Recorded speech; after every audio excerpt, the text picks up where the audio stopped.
Hey guys, it's Chris. So I was just walking around my house and I stumbled upon a couple things I wanted to show you. Um, for the last couple months, since I haven't been in school, because I was supposed to go to Japan and then it got canceled, and I've just been reading a lot. I've been reading a lot about people who go to Asia to study martial arts. I've done martial arts for most of my life. I'm 19 now. I started when I was 4.5, with breaks in between, and especially through my teen years. But I still consider myself a martial artist, and I love the martial arts. And I got my black belt when I was 10, and that meant so much to me. So I've been getting more into vlogging and blogging, and just into looking into people's lives and reading about them. So these books were really interesting, and I hope you like them. First off, I'll start with the first book I got, A Fighter's Heart by Sam Sheridan. He went to Harvard. He graduated Harvard College, and he's just like your kind of stereotypical, not wealthy, but upper class white kid from Massachusetts who went to Harvard. He was on the boxing team, and he just had a general interest in martial arts, not a love, or he didn't take martial arts in college, just boxing. And then after college, he didn't really do anything. He joined the Merchant Marines, just because he wasn't doing anything. So he traveled the world, and after the Merchant Marines, he went to Australia. He got a job on a yacht, and that sailed all around the world. And he got off in Australia, and he got involved with the Australian mixed martial arts community, and they told him if he really wants to study kickboxing, he should go to Thailand. So he went to Thailand. He went to a camp called Fairtex, which is fairly popular now, and he just trained in real Muay Thai in Thailand, and which is awesome. I think I'm really envious of him. Then he came back. He came back to America. I think he did some Tai Chi in New York. Then just to keep up with the sort of martial arts thing. Then he trained with Pat Miletich in Iowa.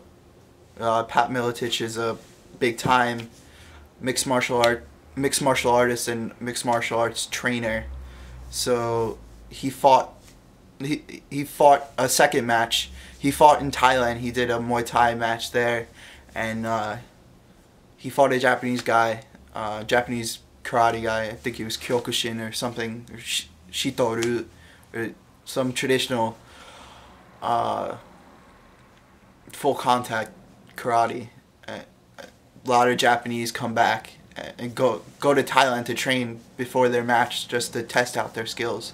So when he was in America, he had a mixed martial arts fight that Pat Miletich trained him for. You'll find out if he won or not in the book if you read it. Then he went to Brazil to train with Brazilian top team, and I think he trained a little bit with Gracie Barra in Brazilian Jiu-Jitsu. And he just went all over the world to do martial arts, and he really loved it, and I like that. It was really interesting. He also talks about dog fighting in Brazil. I was not too fond of that chapter because I don't really like dog fighting, but he was really unbiased about it. He wrote about his experiences, and you can't really change anything. So, alright, the next one was his follow-up book, A Fighter's Mind, by Sam Sheridan. This is a little bit more, you have to think a little more about what he's writing about. This focuses on what goes into a martial artist's or mixed martial artist mind when they actually perform or when they fight. How do they train before? How do they think? It took me a really long time to, not a really long time, a couple weeks to get through this, because it was just sort of complicated. You have to think about it a lot, and I wasn't in the frame of mind. But then I got into the frame of mind, and it was really good. It's not all martial artists. He talks about a long distance runner in there and a couple other people that aren't necessarily mixed martial artists or martial artists in general. But it's still a good read. You should definitely pick it up. Next was the second book that I read. Fighter's Mind was actually the last one, but I wanted to follow up with the same author. This is Warrior Odyssey by Antonio Graceffo. It's he travels throughout Asia to do martial arts too. He actually left his job after 9/11 and just went off to Asia to follow his dream of doing martial arts. He starts off in Taiwan, and he does a little kung fu there, but he mainly learned Chinese there, and then he actually went to the Shaolin Temple, and that chapter is really cool because he had to pay off people to train at the real Shaolin Temple, and it was hard work. And then he went to, gonna say Thailand, I think. Then he trained in Thailand, and then he speaks fluent Thai. He went to Cambodia. He speaks fluent Khmer. Went to Vietnam, sorry. I think he speaks a little Vietnamese.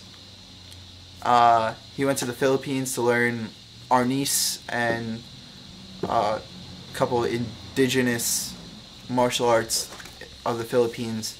Overall, if you really want a true traveling through Asia and learning a martial art sort of book, pick this up. Black Belt Magazine put it up, publishes it. Sorry, so you know it's quality reading. Last is American Shaolin by Matthew Polly. This is another kid. He did kung fu and karate in college just to train. He learned Chinese in college, and then afterwards he wanted to go to the real Shaolin Temple, and this is in the early 90s where they didn't have internet, where they didn't have email or anything where you could look up how to get to the Shaolin. So he just went to China and figured it out. He went to Beijing. He had troubles with his Chinese and understanding the people and the culture, but then he found his way to Shaolin, and it was a real glimpse of what Shaolin is. It's really just a set of schools that surround the Shaolin Temple. There's not really a training center in the real Shaolin Temple. Only demonstrations and shows for tourists. So he lived in a Shaolin training school for 2 years, and in the early 90s, and he had a great time. He really enjoyed it, but he had to earn respect, and it's just a great read if you enjoy that sort of stuff. So that's it. This is my book review, I guess. If you like martial arts, definitely check these books out. Even if you don't like martial arts and you just like reading, please read them. I really enjoyed them. And thank you for listening and watching. I'm probably going to write a blog about this on my blog. I'll post a link there. That will go into... that would be deeper into the books. This is just a spur-of-the-moment video that I wanted to put up. Okay, thank you. See ya.